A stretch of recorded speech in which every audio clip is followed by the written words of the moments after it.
menunjukkan isi padu parti santan di dalam sebuah jug.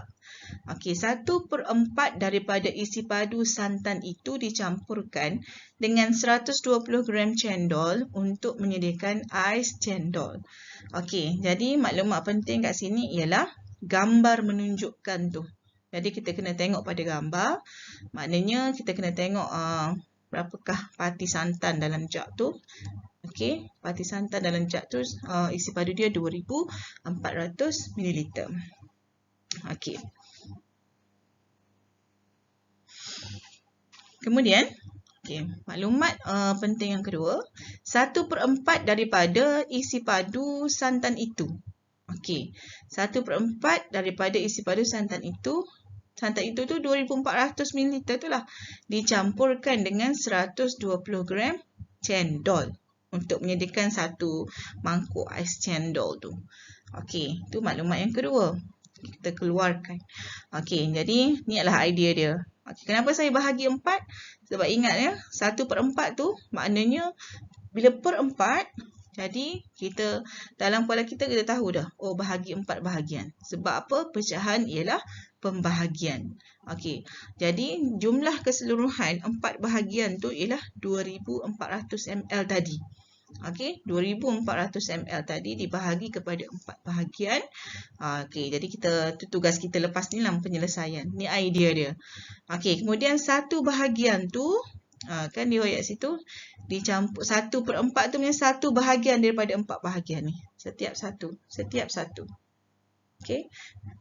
120 gram. Saya tulis dah situ 120 gram.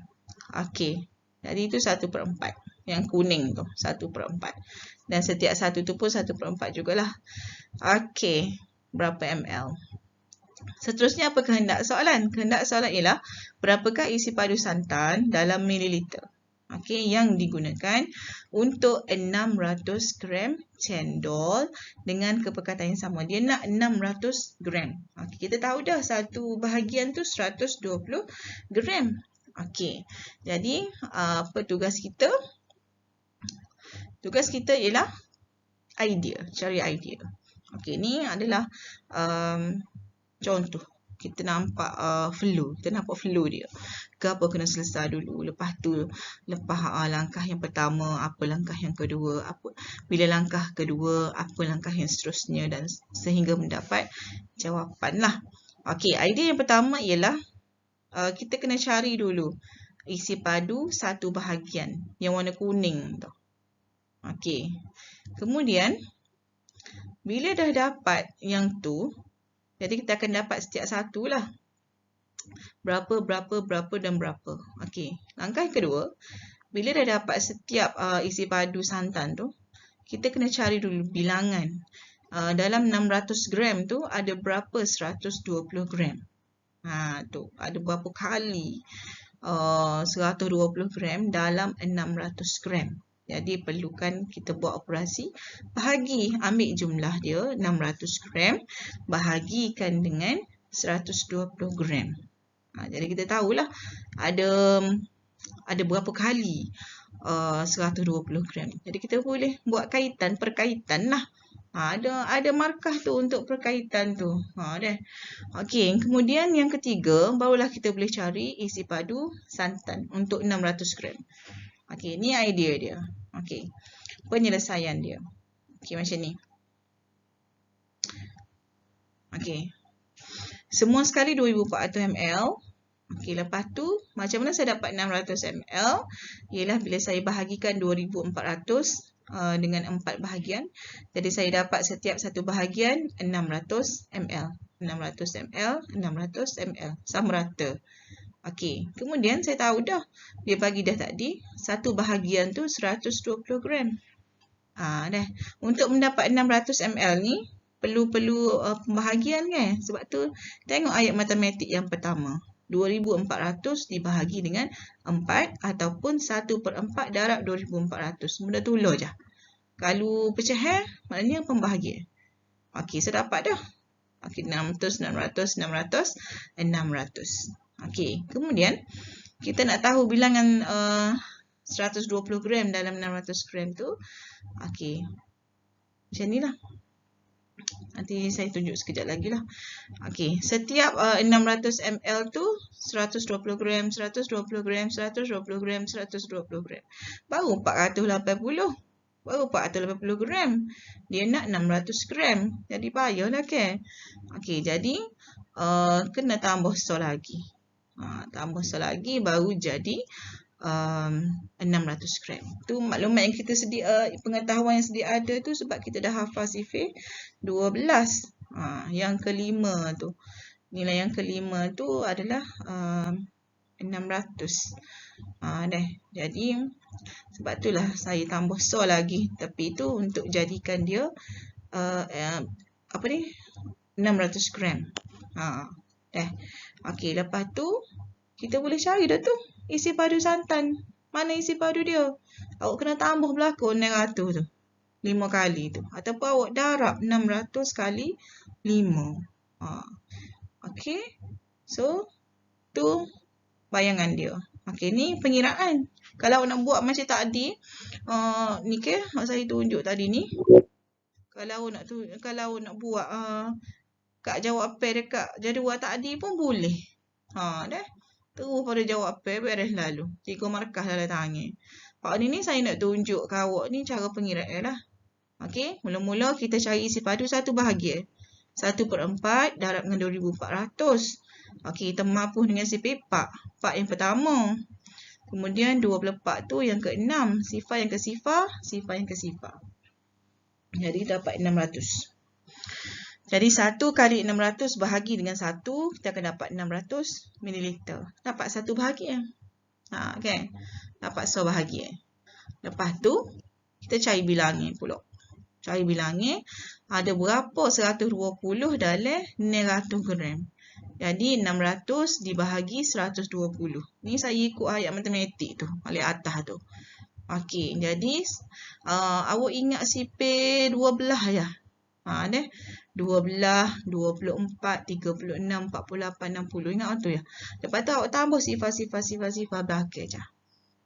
Jadi 120 ni dalam sifar 120 yang pertama, 600 yang ke-5.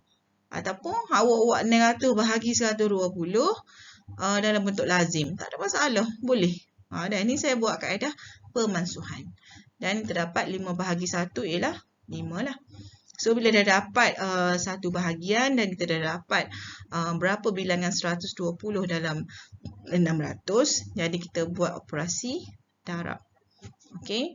So, 600 darab dengan 5, so kita dapat 3000 ml. Adakah menepati kehendak soalan?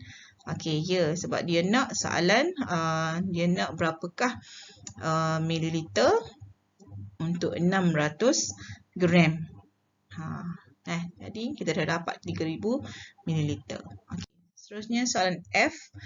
Okey, untuk soalan F, gambar di sebelah menunjukkan meter kelajuan kereta Ayah Darus sepanjang perjalanannya dari Bintulu ke Mukah Sarawak. Okey, bila dia kata gambar di sebelah, kita terus tengok gambar di sebelah. Okey, jadi tu maklumat yang pertama iaitu 90 km per jam. Sebab dia kata kelajuan. Dah 90 km per jam.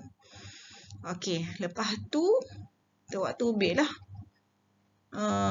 Maklumat pentingnya. Okey, Ayah Darus mengenai masa 2.5 jam untuk tiba ke destinasi itu. Okey, maklumat penting. Saya buat dalam bentuk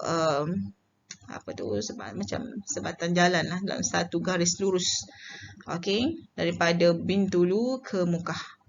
Okey, kelajuan ialah 90 km per jam dalam masa 2.5 jam. Okey, ni maklumat dia. Kemudian, hitung jarak dalam kilometer. Dia nak jarak dalam kilometer yang dilaluinya dari Bintulu ke Mukah tu. Okey, jadi kata kunci terbesar sini ialah pada kelajuan tu. Kalau awak belajar sains, awak dah belajar dah formula kelajuan ke? Cuba ingat balik apa dia formula kelajuan. Dah. Jadi, berapa jarak kita boleh cari daripada formula tu? Okey. Okey, jadi laju bersamaan dengan jarak bahagi masa. Cuba awak tengok dekat laju tu, kilometer per jam. Kilometer tu jarak, per tu bahagi. Jam tu masa. Sebab itulah laju jarak per masa. Jarak dibahagi dengan masa. Okey, kemudian kita pun tu masukkan nilai yang diberikan. Okey, dalam formula tadi. Laju 90 sama dengan jarak tak tahu. Okey, saya buat smiley. Tak nak senyum. Okey, per dengan masa dia bagi 2.5. Okey, jadi hak ni kita nak guna ni jadikan ayat matematik. Okey, jadi awak nak smiley tu berapa, jarak tu berapa, awak ambil 2.5 tu pergi ke sebelah kiri. Dia per 2.5 di sebelah kanan tu per 2.5 kan. Bila dia pergi sebelah kiri dia akan jadi songsang. Dia akan jadi darab. Jadi bila nak dapatkan smiley, dia akan jadi 90 darab dengan 2.5. Tu je lah awak kena buat operasi. Okey, so ni cara dia. Okey, 90 darab dengan 2.5 dalam bentuk lazim. Okey, kita darab dengan 5 dulu. Sifar kali 5, sifar. 9 kali 5, 45. Turunkan titik perpuluhan. Okey, baiklah sifar 5. Kemudian sifar 2. Nak darab dengan sifar 2, kena letak dulu sifar tepi sekali tu. Tu hak merah saya buat tu. Letak dulu. Apa-apa syarat dia, letak dulu. Kalau tak letak, salah. Okey, barulah kita darab dengan 2. Sifar darab 2, sifar.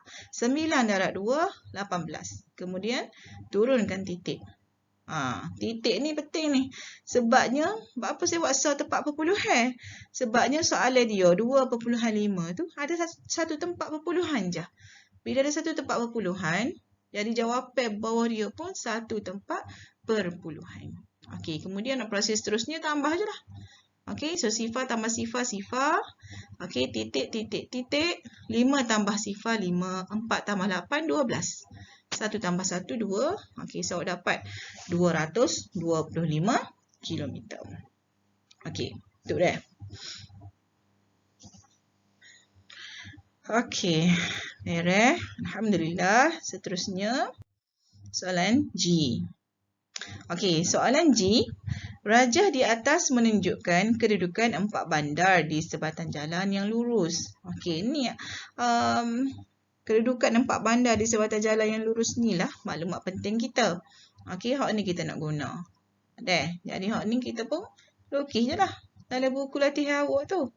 Okey, kemudian apa lagi maklumat dia bagi? Okey, Khan bertolak dari bandar A pada pukul 8 pagi. Okey, pukul 8 pagi kita pun letak situ dah. Okey, dia memandu dengan kelajuan yang sama iaitu 90 km sejam. Okey, ni kelajuan yang dia bagi. Dia naik kereta tu seragam je, statik je. Dah. Kemudian pada pukul berapakah Khan tiba di bandar D? Dia nak waktu tiba. Okey, D tu pukul berapa? Okey, jadi laju gini. Kita kata kunci dia masih lagi berada di laju tu. Laju ialah jarak per masa. Okey, jadinya hak ni lah kita nak guna. Okey, laju dia bagi ke? Okey, laju dia bagi, kita masuk je dari sini, tergati tempat laju tu. Jarak dia bagi tak jarak? Jarak dia tak bagi. Kita kena cari. Ni ada atas sebatan jalan raya dia tulis A, B, C, D ni. Okey, jadi awak potong je lah. 100 tambah 170, 270. 270 tambah 90, 360 km. Itulah jarak dia. Daripada A ke D. Okey, jadi kita pun gantilah dalam jarak tu. 360. Okey, masa berapa jam? Dia tak bagi ke? Jadi kita kena cari masa dulu. Berapa jam tu perjalanan dia dengan kelajuan 90 km per jam tu. Okey, langkah pertama kita kena cari dulu masa dia tu. Okey. Jadi ayat matematiknya ialah nak dapatkan smiley tu, nak dapatkan masa berapa jam tu, awak kena ambil 360, kena bahagi dulu dengan 90. Dia awak tukar tepat. Tengok smiley tu. Awak kena tukar tepat. Smiley duduk kat 90. 90 duduk kat smiley. Jadi 360 bagi 90. Awak akan dapat masa dia. Okey. Lepas dapat masa. Dah dia start pukul 8 pagi. Awak tambahlah dengan berapa je hak dia guna masa tu. So, awak dapatlah pukul berapa dia sapa. Sebab tu saya tambah dengan pukul 8 pagi. Gitu. Okey, penyelesaian dia. Mula-mula sekali kita bahagikan 360 dengan 90. Guna sifir 90. 90 yang pertama. 360 yang keempat. So, 4 bahagi 1, 4 jam digunakan. Okey, kalau dia bertolak pada pukul 8 pagi, okey, kemudian masa yang dia gunakan 4 jam. So, kita buat dalam bentuk kerangka masa. Jadi, jam, minit, kemudian tambah dengan 4 jam. Pukul 8 tu tambah 4 jam, sudah dapat 12. Jam 12. Jangan tinggal gitu. Jangan tinggal gitu. Jadi, awak kena keluarkan sebab dia nak ke apa? Masa tiba. Jadi, kena ayat pukul berapa? Jadi, pukul 12 tengah hari lah. Dia start pukul 8 pagi. Okay? Kalau 4 je, pagi tu mesti jadi tengah hari, tak ke tengah malam pula. Okay? So, pukul 12.